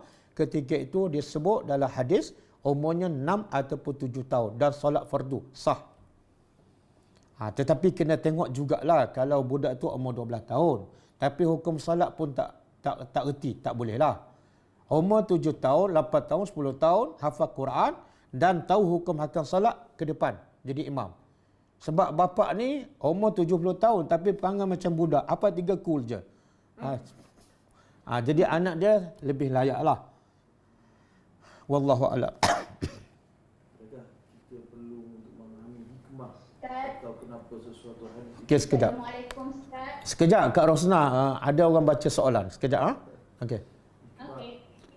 atau kenapa sesuatu hadis itu diturunkan, atau kita boleh terus amal dengannya tanpa mengetahui asbab atau hikmah ianya disunatkan. Contoh zikir yang paling berat timbangan lidah. Subhanallah wa hamdi, subhanallahil azim. Okey. Adakah kita perlu tahu sebab turun hadis ataupun kelebihan sesuatu amalan baru kita boleh beramal? Tak mestinya. Sebab Allah kata wa qul i'malu, beramalah kamu. Allah tak kata beramalah setelah kamu tahu sebab dan hikmahnya. Bahkan macam Bani Israel kan. Allah kata sembelih lembu. Allah tak bagi kita sebab menyebabkan Bani Israel membantahkan. Tak, bila dengar perintah Allah, bila faham jelas arahan Allah, wajib sami'na wa ata'na, walaupun tak tahu hikmah dan tak tahu kelebihan. Okey? Satu. Yang kedua, setiap perintah Allah, setiap hukum Allah pasti ada hikmah. Sama ada kita tahu ataupun kita tahu. Allah tak akan buat benda sia-sia ataupun sembrono. Okey, kemudian yang ketiga, bukan semua hukum Allah ataupun amalan Allah bagi tahu sebabnya ataupun Nabi bagi tahu sebab dan kelebihan. Bukan semua. Ada yang Allah bagi tahu, ada yang Nabi bagi tahu, ada Allah dan Rasul tak bagi tahu. Yang bagi tahu ni mungkin sebagai dorongan untuk kita beramal. Sebab manusia ni biasa kalau tak tahu kelebihan, dia malas. Kamu kena belajar, dapat apa? Kalau dapat nombor 1, dapat hadiah apa? Tak boleh bagi tahu, dia tak semangat. Jadi psikologi manusia, bila dia beritahu kelebihan, dia lebih bersemangat. Itu je. Tapi bukan mesti syarat tahu hikmah ataupun sebab ataupun kelebihan baru boleh beramal. Bukan sebab, bukan syarat. Wallahu a'lam. Okey, Kak Rosna. Memungkinkan manusia takut. Ya Ustaz. Ya. Di kawasan Kak Rosnah lah. Tapi umumnya di Kedah ni lah. Banyak surau-surau dan masjid-masjid diadakan kelas-kelas Al-Quran dan tajwid, tafsir, hadis-hadis 40 ke.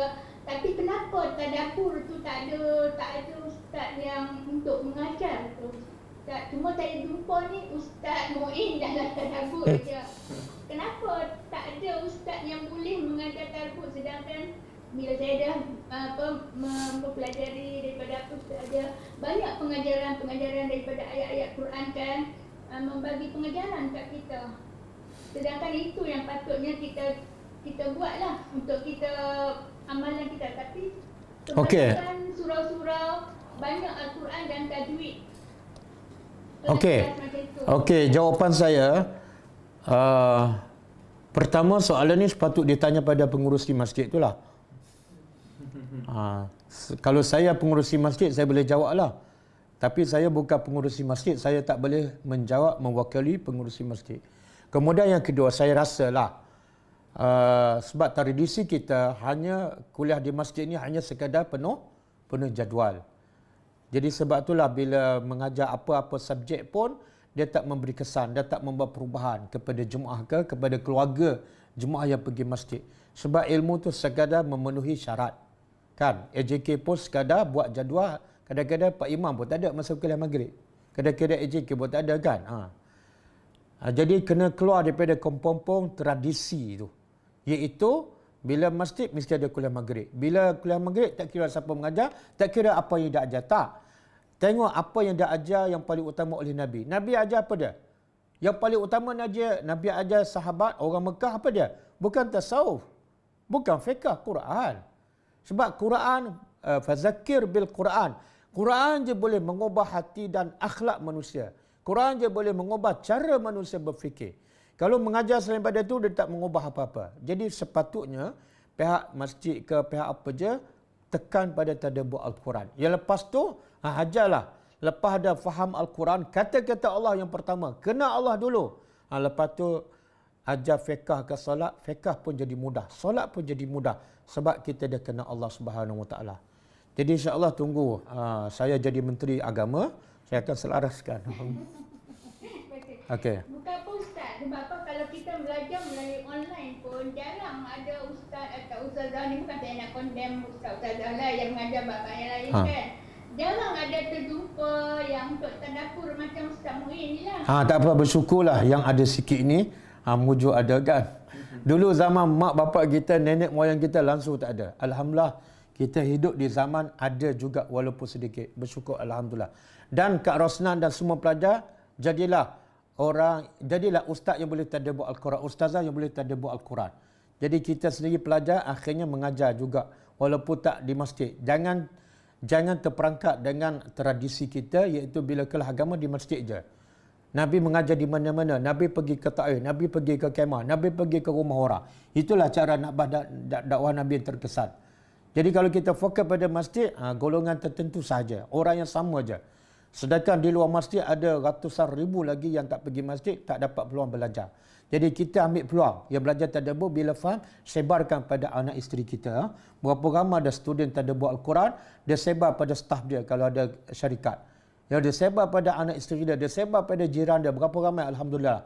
Saya dapat feedback, banyak, hampir satu Malaysia ada orang yang buat macam tu. Hatta di Indonesia, di Sumatera. Dia mengajar anak isteri dia, dia ajak kawan dia dengar tadabbur secara live. Jadi kita sendiri boleh gerakkan ilmu tadabbur kepada semua orang walaupun bukan melalui masjid, walaupun bukan melalui ustaz. Wallahu alam. Dah. Ustaz, Waalaikumsalam warahmatullahi. Ini soalan terakhir. kalau kau masuk dalam berlumba-lumba dalam kebaikan tu, contohnya solat, kita tak fokus sangat pada berapa banyak rakaat yang nak buat, tapi walaupun rakaat solat sunat lah Ustaz, walaupun rakaat tu sikit, tapi kita rasa lebih lama, lebih ikhlas. Macam tu dikira berlumba-lumba tak Ustaz? Tak. Dia maksud dia solat tak banyak tapi lebih khusyuk, lebih lama. Lebih berkualiti. Okeylah, termasuk dalam bab berlumba untuk memastikan solat tu khusyuk dan berkualiti. Termasuklah. Termasuk, insya-Allah. Ya, sama-sama. Ustaz, doakan kami Ustaz. Insya-Allah, saya doakan semua pelajar tadabbur live ni, ada berapa ni? 1000 lebih. 1200. Saya doakan semua pelajar tadabbur betul-betul dengan hati yang bersih, dengan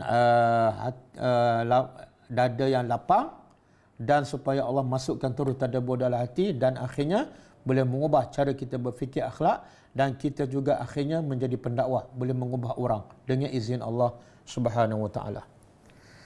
Okey. Okey, kita jumpa lagi malam besok insya-Allah. Kita tutup dulu dengan membaca tasbih kafarah.